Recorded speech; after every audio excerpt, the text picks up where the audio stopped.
व्याख्या मुद्रां करसरसिजैः पुस्तकं शङ्खचक्रे बिभ्रद्भिन्नस्फटिकरुचिरे पुण्डरीके निषण्णः अमलानश्रीरमृतविशदैरंशभिः प्लावयन्माम् आविर्भूयादनघमहिमा मानसे वागधीशः।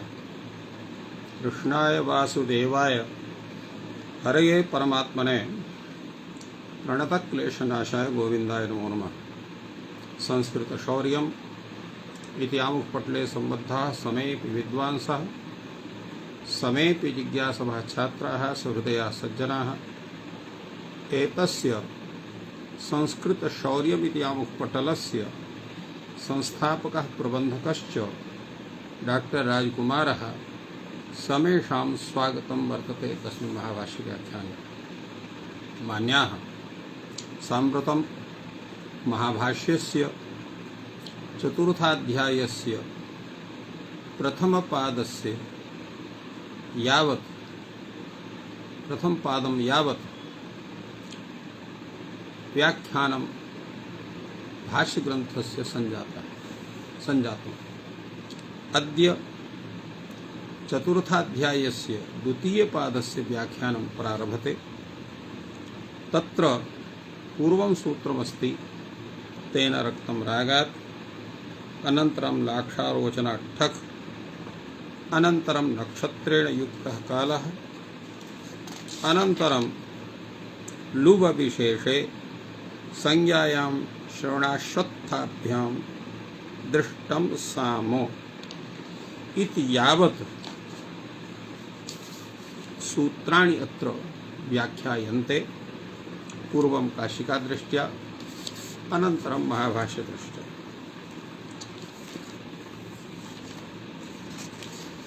तत्र काशिकायां तेन रक्तं रागात् इति सूत्रस्य विचारः भवति। शुक्लस्य वर्णान्तरापादानम् इह रञ्जेरर्थः। शुक्लस्य वर्णान्तरापादनम् अर्थात यह शुक्लवर्णः वर्तते सः वर्णान्तरे भवतु। रक्तः, पीतः, कृष्णः, नीलः वा भवतु। अयमेव रञ्जपदार्थः। अतएव अत्र उक्तं शुक्लस्य वर्णान्तरापादानम् इह रञ्जेः अर्थः। रज्यते अनेन इति रागः। अत्र रञ्जराग तत्र धातोः अत्र करणे घय प्रति घय कृते सति रागः इति शब्दः निविष्यते। तेन इति तृतीयान्तात् समर्थात् राग विशेषवाचिनः प्रातिपदिकात् इत्यर्थः। तेन तृतीयान्तात् समर्थात् राग विशेषवाचिनः प्रातिपदिकात् रक्तम् इत्यस्मिन् अर्थे यथा विहितं प्रत्ययः भवति।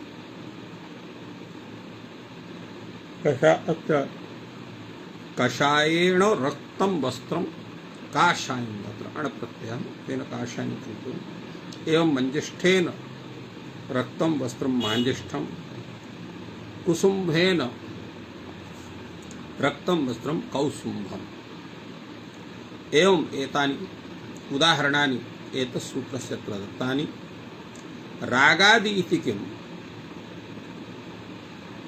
अत्र राग इति शब्दः चेत् न स्यात् तर्हि देवदत्तादि राग वाचि भिन्न शब्द प्रातिपदिकादपि अत्र प्रत्ययः स्यात्, स न भवेत् इति कृत्वा तथा विचारः अत्र वर्तते। रागात् किं देवदत्तेन रक्तं वस्त्रम्, अत्र दैवदत्तम् इति न भवति। कथं कषायौ गर्दभस्य कर्णौ, कथं काषायौ गर्दभस्य कर्णौ, हारिद्रौ कुक्कुटस्य पादौ इति कथम् उक्तं वर्तते।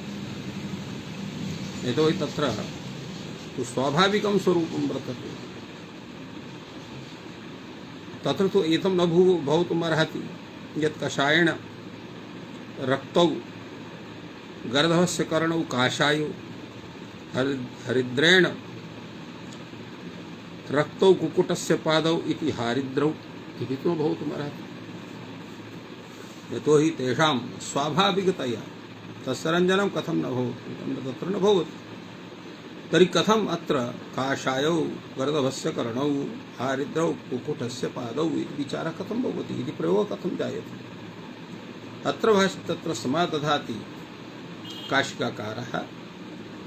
अत्र इवार्थे कार्यं वर्तते, तत्र सादृश्ये वर्तते, उपमानाद् भविष्यति। काषायौ इव काषायौ हारिद्रौ इव हारिद्रौ। अत्र द्वैव वैयाघ्राद्नय इति यावत् तृतीया समर्थयुक्तिभिः अनुवर्तते तेन अत्र कार्यं भवति। एवं रूपेण एतस्य सूत्रस्य व्याख्यानं काशिका ग्रन्थे समायातमस्ति।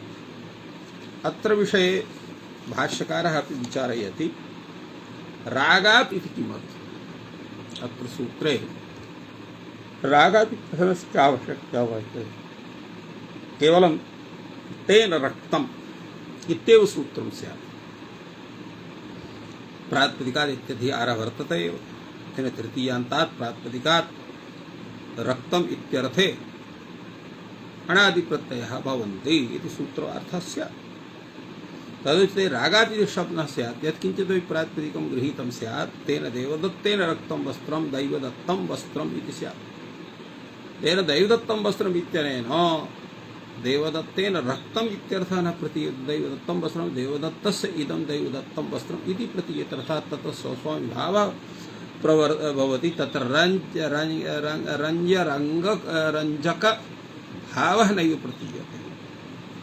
अतएव अत्र वार्तिककारः कथयति रक्तादीनाम् अर्थाविधाने प्रत्ययविधानात् उपाध्यानर्थक्यम्।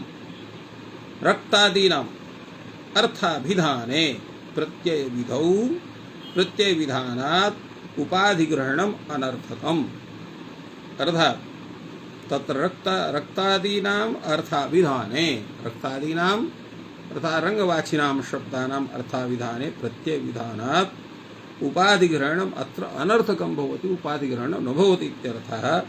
न हि अरागात् उत्पाद्यमानेन प्रत्ययेन अर्थाविधानं, यतो हि अरागवाचिनात् प्रातिपदिकात् उत्पद्यमानेन प्रत्ययेन तस्य अर्थस्य कथनं न भवितुमर्हति। कथम् अनभिधानात् तादृशः प्रयोगः न भवति। इदं वस्त्रं दैवदत्तं वस्त्रम् इत्युक्ते देवदत्तेन इदं वस्त्रं रक्तं भवेत् इत्यर्थस्य प्राप्तिर्न भवति, अपितु देवदत्तस्य इदं वस्त्रम् एवं रूपेण अत्र देवदत्त संबंधी वस्त्रम् इत्येव अर्थः प्रतीयते। न तु देवदत्त कर्तृक रंजनाश्रयः देववस्त्रम् एवं रूपार्थः न प्रतीयते। तदा अनभिधानात् उत्पत्तिर्न भविष्यति, तथा प्रयोगः एव न वर्तते। एतस्य व्याख्यानं कैयटः अपि तथैव विदधाति। रक्तादीनां शब्दानां यः अर्थः स एव यदि लौकिके प्रयोगप्रत्ययेन विधीयते तदा प्रत्ययः भवति, अन्यथा न भवति। प्रयुक्तानां शब्दानां साधु असाधु विवेकाय शास्त्रारम्भात् देवदत्तेन रक्तं वस्त्रम् इति वाक्यात् यः अर्थः गम्यते न असौ दैवदत्तं वस्त्रम् इत्यर्थः अगम्यते, यतो हि तत्र स्वस्वयः सम्बन्धस्यैव अत्र प्रतीतिः भवति, तद्भिन्नस्य प्रतीतिः न भवति। अतएव कैयटः कथयति स्वस्वयः सम्बन्धस्यैव अतः सम्प्रत्ययात्। अतएव अनभिधानात् कोपेन रक्तं मुखं रूपेण कान्तायां रक्तम् अत्र वर्णेष्वभ्यङ्गयोर् अत्र कार्यं न भवति। एवं रूपेण अत्र सम्यक् विचारः भाष्यकारेण प्रदीपकारेण च कृतं वर्तते।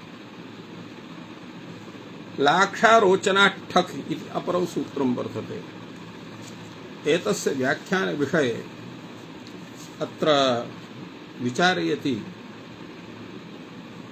काशिकाकारः लाक्षादिभ्यः रागवचनेभ्यः तृतीयासमर्थेभ्यः रक्तम् इत्येतस्मिन् अर्थे ठग प्रत्ययः भवति। अत्र लाक्षादिभ्यः रागवचनेभ्यः अत्र रागात् इत्यस्य अनुवृत्तिर्भवति, रक्तं रागात् इति सूर्यात्। तेन लक्षारोचनादि प्रवृत्तयः ये शब्दाः अत्र पठिताः सन्ति अथ च ते रागवाचिनः सन्ति फलतः तेभ्यः लक्षादिगणपठितेभ्यः रागवाचकेभ्यः तृतीयासमर्थेभ्यः प्रातिपदिकेभ्यः रक्तम् इत्येषन् अर्थे ठक् प्रत्ययः भवति। अत्र अयं प्रत्ययः ठक् प्रत्ययः अण् प्रत्ययस्य अपवादः वर्तते। तेन लाक्षया रक्तं वस्त्रं लाक्षिकं, रोचनेन रक्तं वस्त्रं रौचनिकं, शकलेन रक्तं वस्त्रं शाकनिकं, कर्दमेन रक्तं वस्त्रं कार्दमिकम् एवं रूपेण ठक् प्रत्यय कृते सति एतेषां प्रयोगाणां सिद्धिः भवति। एवं अग्रे तत्र वार्तिकचतुष्टयम् उपात्तं वर्तते। तेषां प्रयोजनं भिन्न भिन्न भिन्नोदाहरणानां साधुत्वं। यथा प्रथमं वाक्यं वर्तते सकलकर्दमाभ्याम् अण् अपि इष्यते। सकलशब्दात् कर्दमशब्दात् अण् प्रत्ययोऽपि भवति। तेन शाकलिकं शाकलं, कार्दमिकं कार्दमम् इति रूपद्वयमपि सिद्ध्यति। एवं नीली शब्दात् अन् प्रत्ययः भवति। नील्या अन् वक्तव्यः। नील्या रक्तं नीलं वस्त्रं, तत्र नैलिक एवं रूपेण अत्र प्रयोगः भवति। एवं पीतात् कन् वक्तव्यः। पीतशब्दात् कन् प्रत्ययः भवति। पीतेन रक्तं पीतकम्। एवं हरिद्रा महारजनाभ्याम् अय वक्तव्यः। हरिद्रा शब्दात् महारजन शब्दात् अत्र अय प्रत्ययः भवति। हरिद्रया रक्तं वस्त्रं हारिद्रं, महारजनेन रक्तं वस्त्रं रजनम्। अत्र महरजन इति शब्दः यः वर्तते तस्य अर्थः भवति कुसुम्भ इति। कुसुम्भ पुष्पस्य यद् रूपं तादृशं तस्यैव वाचकम् अत्र महारजन शब्दः अत्र वर्तते। महारजन शब्दः प्रायः कुसुम्भ इति सूत्रेण अत्र रक्तिम तत्र रक्तस्वरूपं तत्र भिन्नतया रक्तं यत् स्वरूपं वर्तते पाटलस्वरूपं तस्य विषये एतत् चिन्तनं वर्तते। महारजनम् इति भवति। महारजनेन रक्तं वस्त्रं महारजनम्। अत्र अण् प्रत्ययः भवति। अय् प्रत्ययः क्षमतां हरिद्रा महारजनाभ्याम् अय् वक्तव्यः इति वाक्येन भवति। इत्थं विचारः एतस्मिन् सूत्रे तत्र काशिकाकारेण विहितः भवति। अत्र भाष्यदृष्ट्या वयं विचारयामः। भाष्ये एतस्य सूत्रस्य कीदृशः विचारः। ठक् प्रकारेण शकलकर्दमाभ्याम् उपसंज्ञान। अत्र एवं ध्येयं यत्र यानि वार्तिकानि अत्र पूर्वं काशिकाग्रन्थे दृष्टानि तान्येव अत्र प्राधान्येन भाष्यग्रन्थे तानि वार्तिकानि अत्र विचारितानि सन्ति। प्रथम व्याकरण ठक् प्रकरणे शकलकर्दमाभ्याम् उपसंख्यानं। ठक् प्रकरणे शकलकर्दम शकल शब्दात् कर्दम शब्दात् अत्र ठक् प्रत्ययस्य विधानं भवति। यथा अत्र लाक्ष आरोचन इति शब्दाभ्यां भवति। तत्र लाक्षणिकः लाक्षिकः रोचनिकः इति तत्र प्रयोगः तथा दर्शितः वर्तते। अत्रापि यत्र ठक् प्रकरणे शकल शब्दात् कर्दम शब्दादपि ठक् प्रत्ययस्य विधानं भवति। तेन शाकलिकं कार्दमिकम् इति रूपं जायते। अग्रे तत्र नीली शब्दात् तत्र अन् प्रत्ययस्य विधानं नील्या रक्तम् इति नील्या रक्तम् इति नीलम् अत्र अन् प्रत्ययः भवति। नील्या रक्तम् इति नीलम्। अत्र नीली इति शब्दः औषधिविशेषस्य वाचकः। अत्र अण् प्रत्ययस्य बाधनार्थम् एतद् वार्तिकं पृथक्तया वर्तते। नीलशब्दः गुणगुणिनोः अभेदोपचारात् मतुलोपात् अत्र नीली इति वर्तते।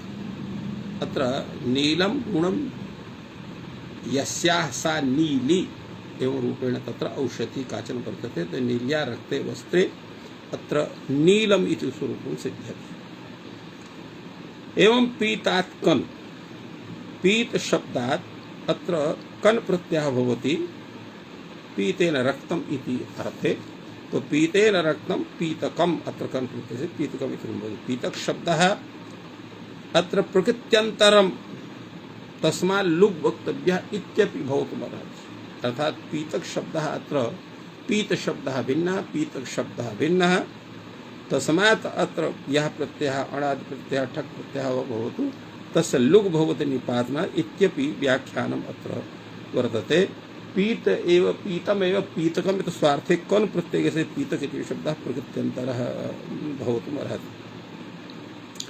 हरिद्रा महारजनाभ्याम् अय हरिद्रा शब्दात् महारजन शब्दात् अत्र अय प्रत्ययः भवति। हारिद्रम हरिद्रेण रक्तम हारिद्रम महारजनेन रक्तम महारजनम इति प्रयोगद्वयम् अत्र दत्तम्।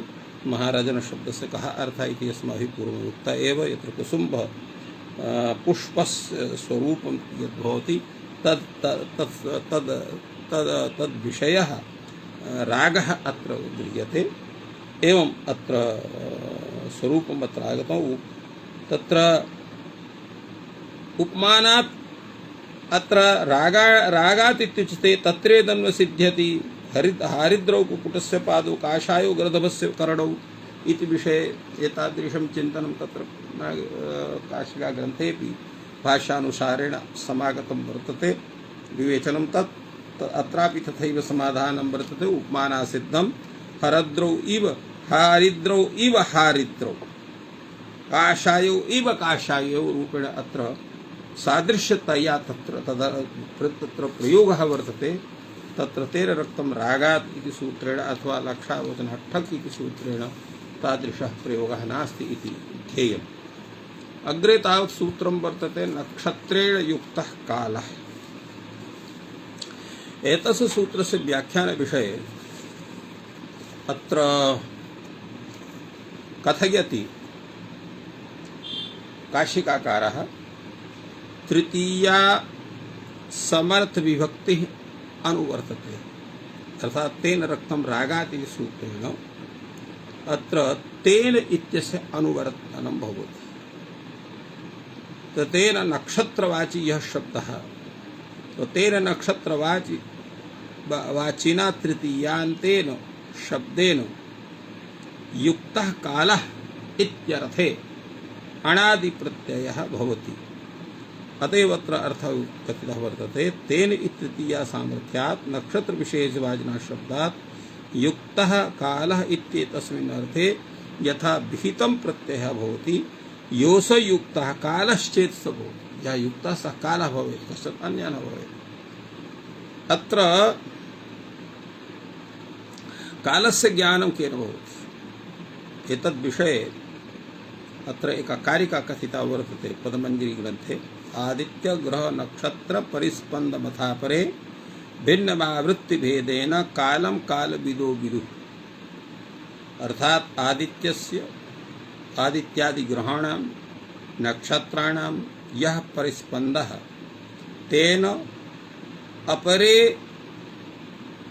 आवृत्ति भेदेन कालम भिन्नम कालम कालविदः विदुः एवं रूपेण अत्र कथितं वर्तते। तत्र वैशेषिकाः द्रव्यम आकाशकल्पम इति कालविषये कथितवन्तः।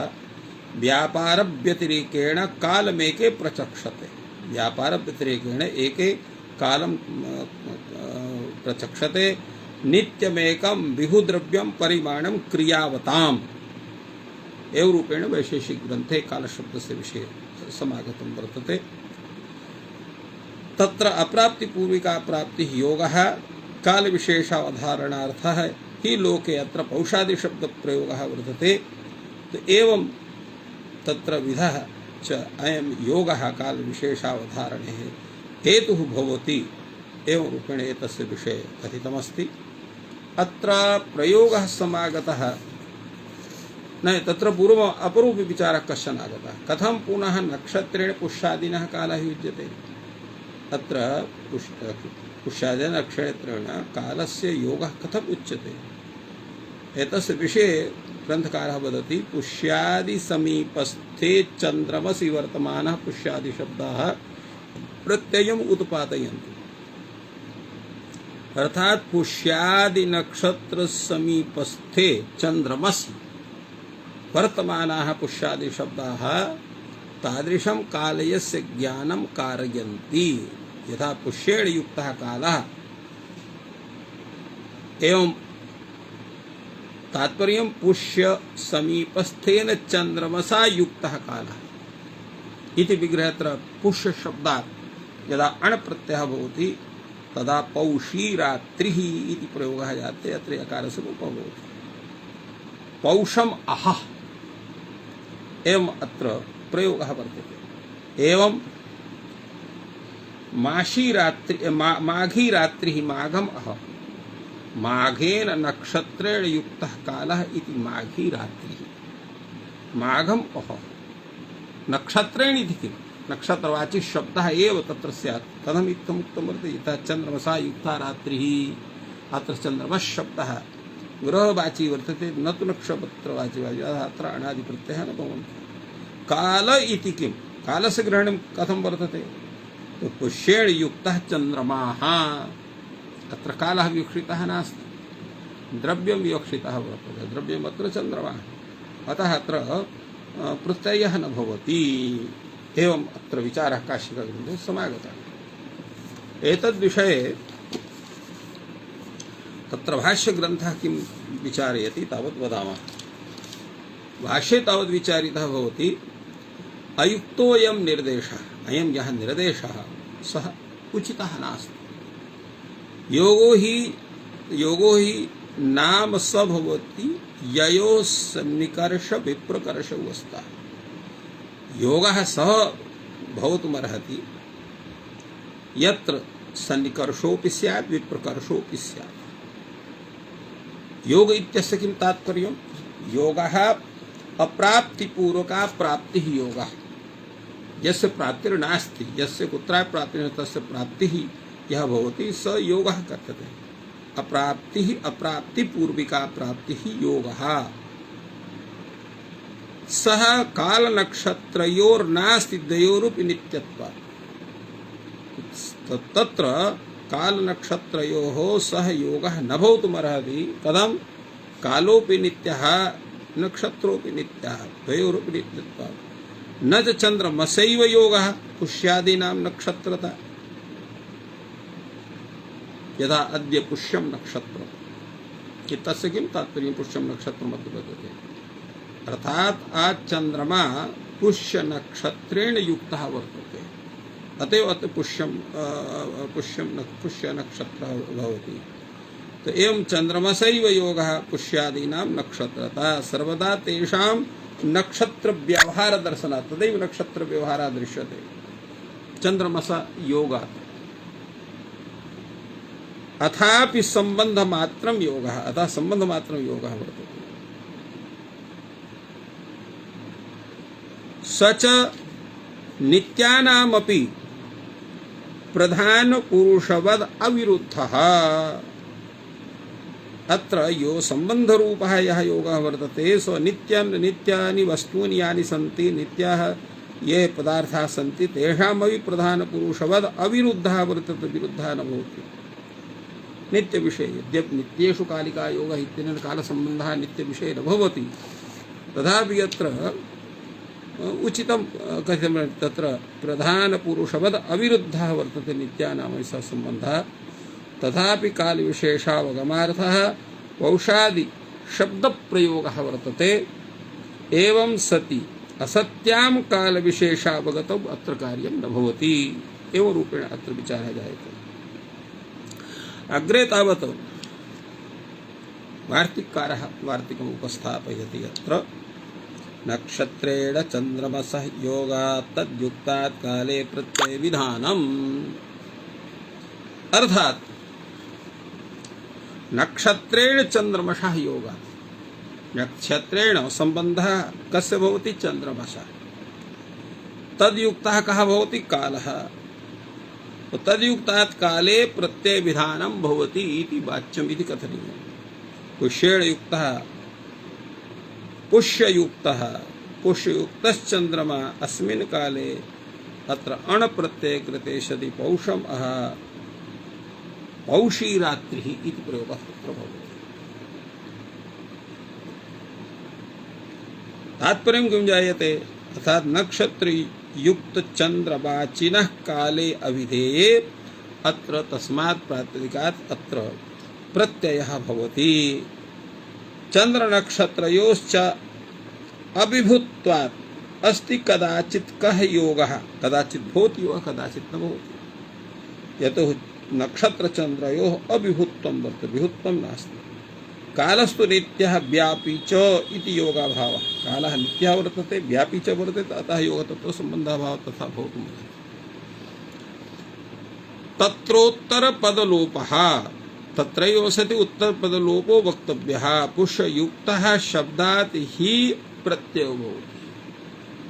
पुष्ययुक्त, पुष्येण युक्तः पुष्ययुक्तः एवं रूपेण अत्र भवति। पुष्ययुक्त शब्दात् ही प्रत्ययः विधीयते। लिंग वचनानुपपत्तिश्च लिंग वचनयोश्चानुपपत्तिः चंद्रमसः यल्लिंगं वचनं च तद् युक्तवद्भावेन प्राप्नोति।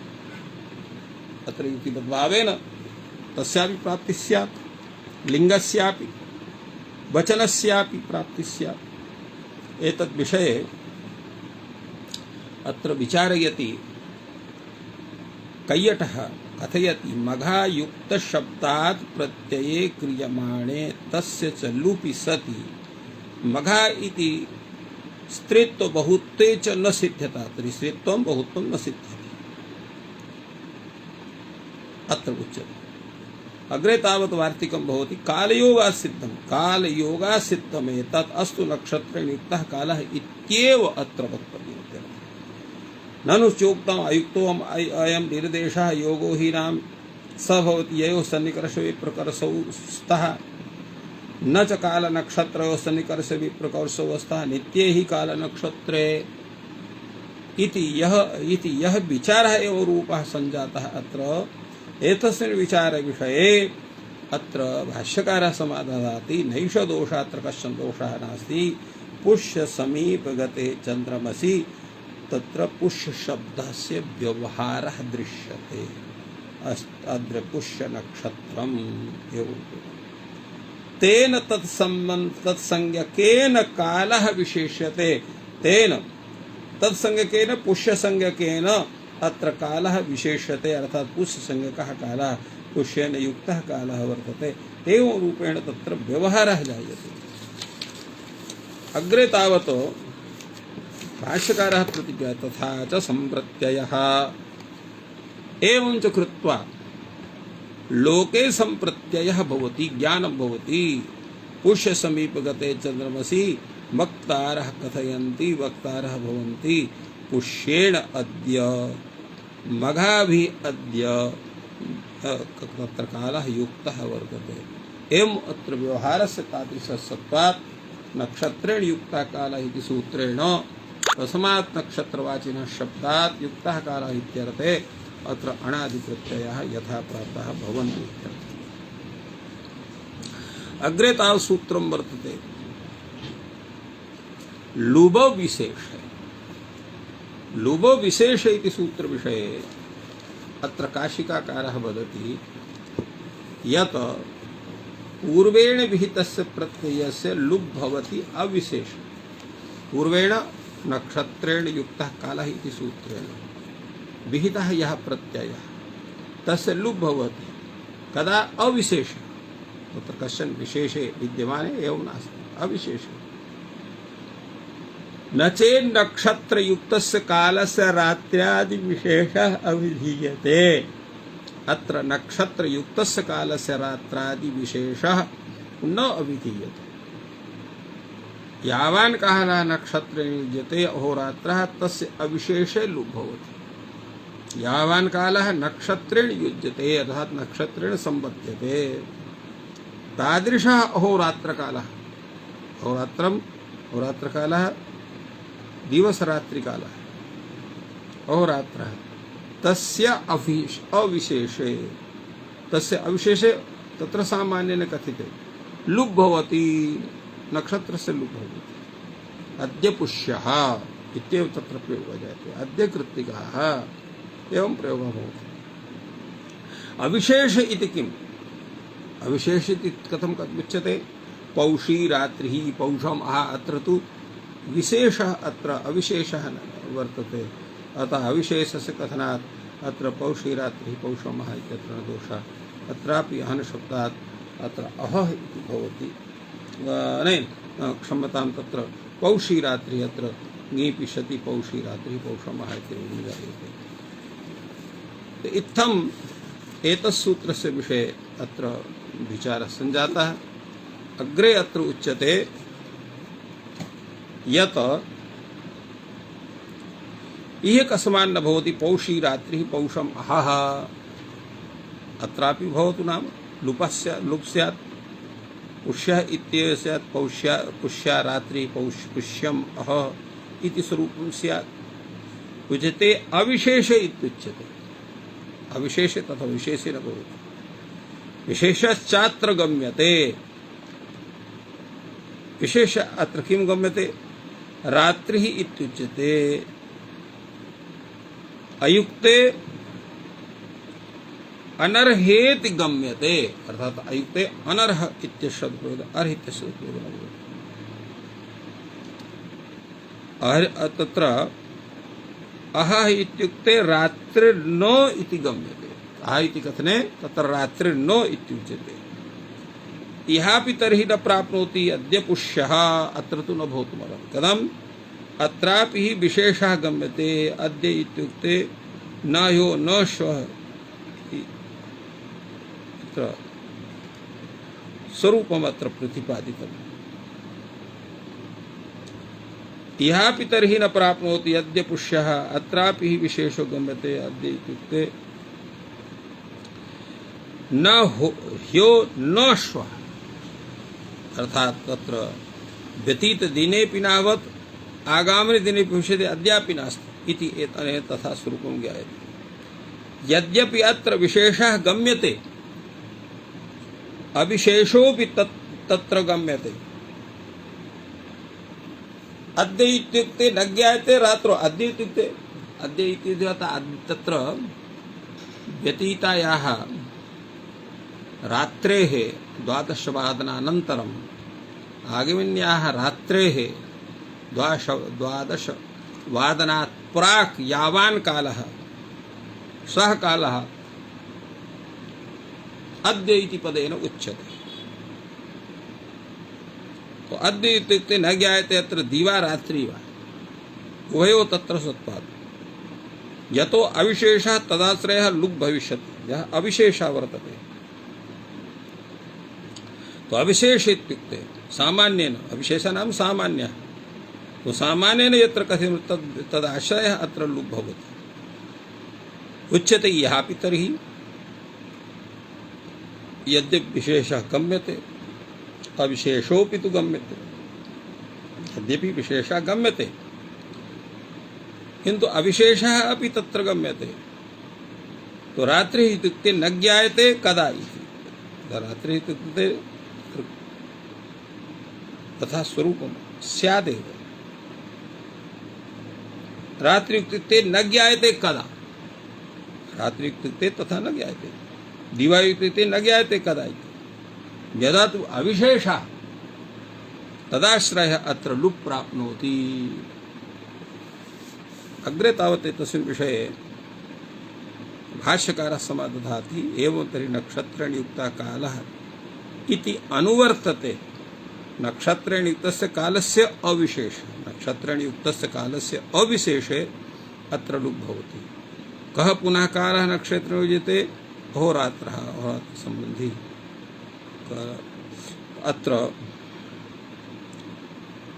उच्यते।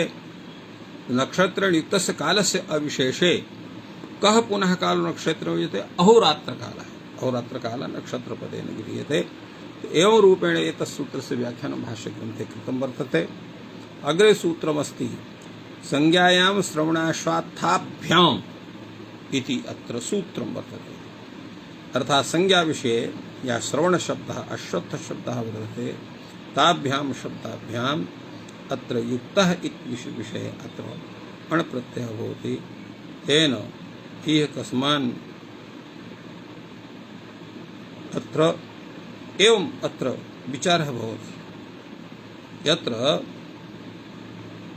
एतस्य विषये तत्र काशिकाग्रन्थः अत्र विचारयति, सः कथयति यत् अविशेषे इति तत्र संज्ञायाम् अविशेषे यः लुप् विहितः पूर्वेण शास्त्रेण तत्र विशेषार्थः विशेषज्ञानार्थम् अयं तत्र प्रयोगः अयं योगः इदं सूत्रम् आरब्धं वर्तते। श्रवणशब्दात् अश्वत्थशब्दात् च उत्पन्नस्य प्रत्ययस्य लुप् भवति संज्ञा विषये एवं संज्ञा विषये ते कथयन्ति। यथा श्रवणया युक्तः कालः श्रावण तत्र रात्रिः श्रावणी श्रवणा रात्रिः। अश्वत्थेन युक्तं मुहूर्तः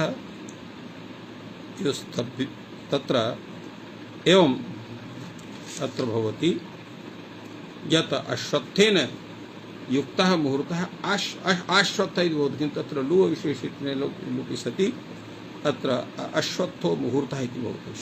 लुपि युक्तवद् भावः कस्मात् न भवति। लुपि युक्तवद् भावः कस्मात् न भवति? निपातनात् विभाषा फाल्गुनी श्रावण श्रवणा कार्तिकी इति संज्ञा इत्यनेन अत्र लुपि युक्तवद् भावः वर्तते। संज्ञामिति किं?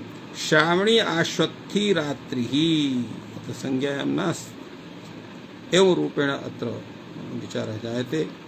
संज्ञायामिति किं? श्रावणी आश्वत्थी रात्रिः अत्र कथं लुग् न भवति, अत्र कथं कार्यं जायते? एतस्य उत्तरे भाष्यकारः कथयति यत् लुप् युक्तिवद् कस्मात् न भवति? निपातनात् विभाषा फाल्गुनी श्रवणा कार्तिकी अत्र निपातनात् लुग् न भवति। संज्ञामिति किं? श्रावणी आश्वत्थी रात्रिः संज्ञा इत्यत्र तत्र लुग् न भवति। अग्रे तावत् नक्षत्र द्वन्द्व तृतीया समर्थात् युक्ते काले छ प्रत्ययः भवति, विशेषे च अविशेषे च उभयत्र भवति। यथा राधानुराधीया रात्रिः तिष्य पुनर्वसवीयम् अहः अविशेषे इति पक्षे। अद्य राधानुराधीयम् राधानुराधीयम् इति प्रयोगः तत्रापि अत्र टाप् आश्रमे। एवं रूपेण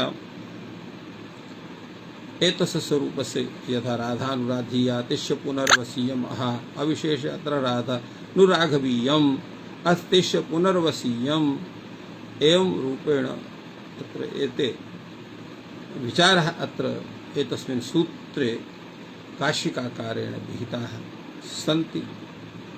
अग्रे तावत् भाष्यानुसारि विचारः भवति। संज्ञायां श्रवणाश्वत्थाभ्याम् अर्थात् श्रवणाशब्दात् अश्वत्थशब्दात् संज्ञा विषये अत्र प्रत्ययः भवति, तस्य च लुग् भवति। एकस्मान् न युक्तवद्भावः श्रवणा रात्रिः निपातनात् एतत्सिद्धं भवति। किं पुनः निपातनात् पुनः तत्र आगमनं भविष्यति। उच्यते विभाषा फाल्गुनी श्रवणा कार्तिकी चैत्रीभ्यः इति। अनेन किं जायते? अनेन सूत्रेण किं भवति? अत्र विभाषा फाल्गुनी श्रवण कार्तिकी तत्र फाल्गुनी श्रवणा कार्तिकी चैत्रीभ्यः इति सूत्रेण अत्र निपातनं भवति। तत्तेन रूपेण एतस्य स्वरूपम् आयाति। अग्रे तावत् सूत्रं वर्तते दृष्टं साम इति सूत्रं वर्तते। दृष्टं साम इति विषये अत्र काशिकाकारः एतत् सूत्रं व्याख्याति। तेन इति तृतीया समर्थात् तेन रक्तं रागात् इत्यतः तेन इत्यस्य अत्रापि अनुवर्तितं भवति।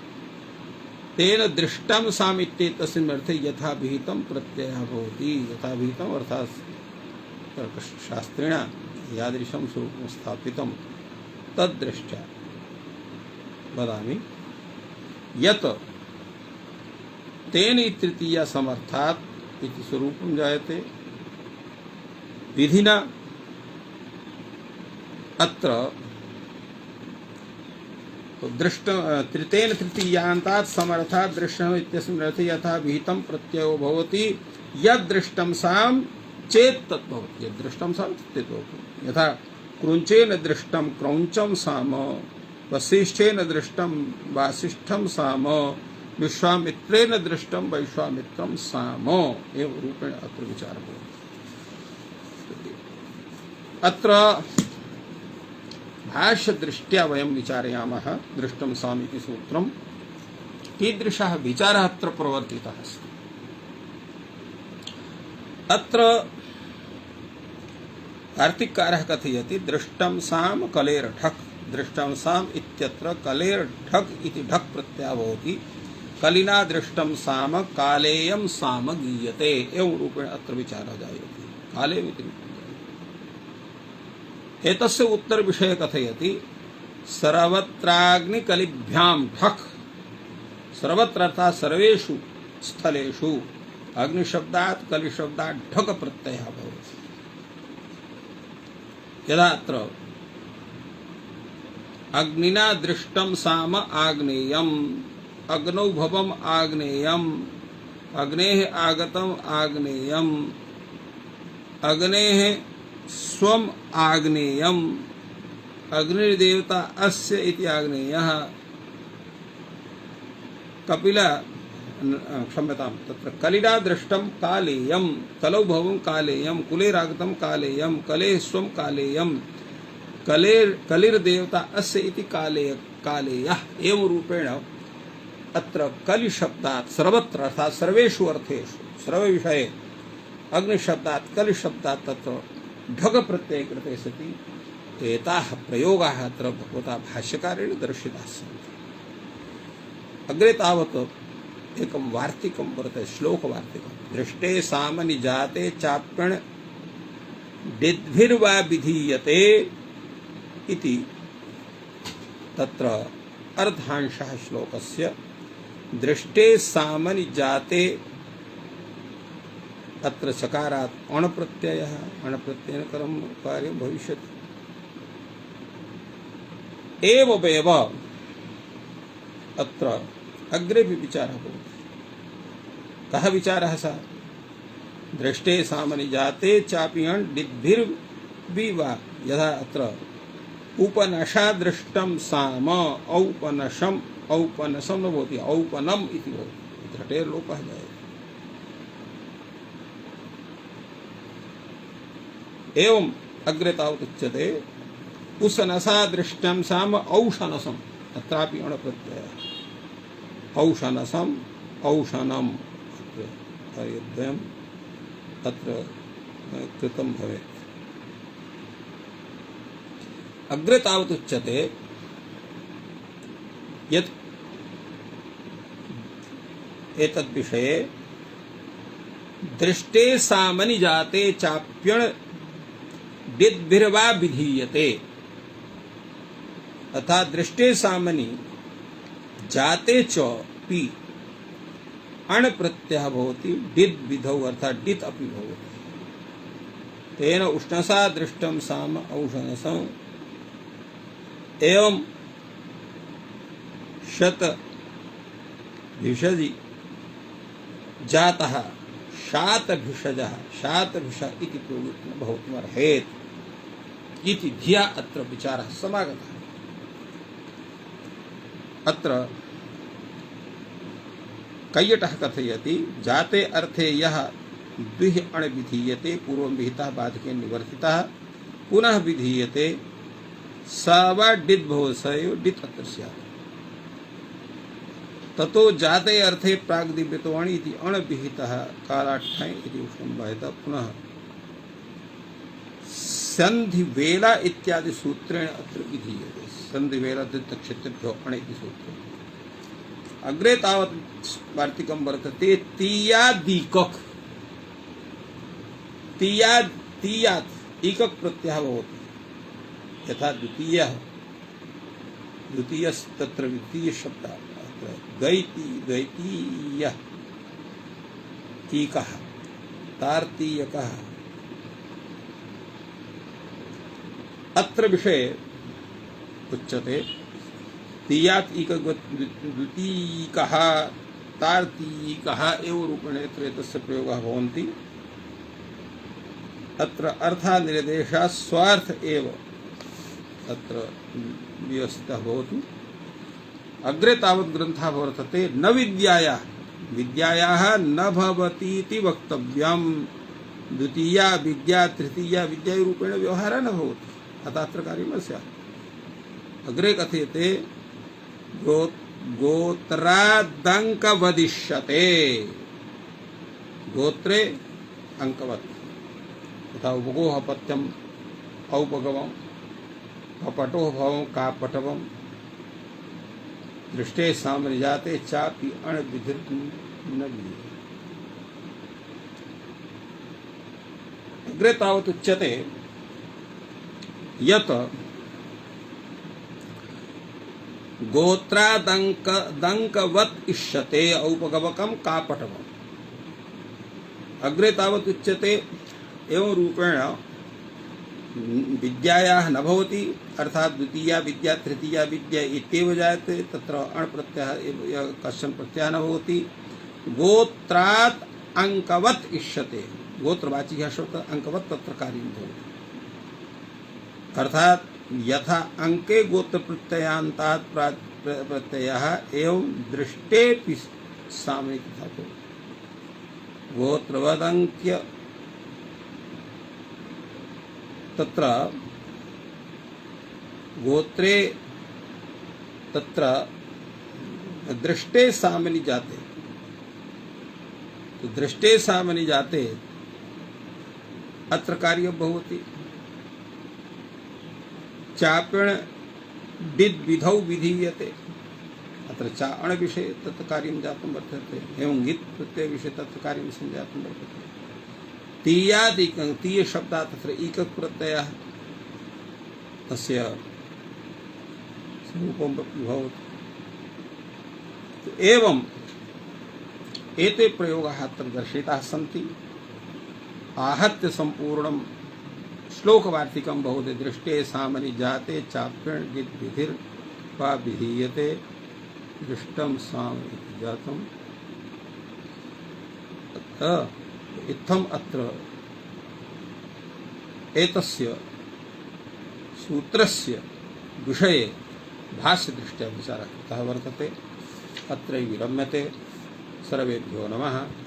जयतु संस्कृतं, जयतु भारतम्।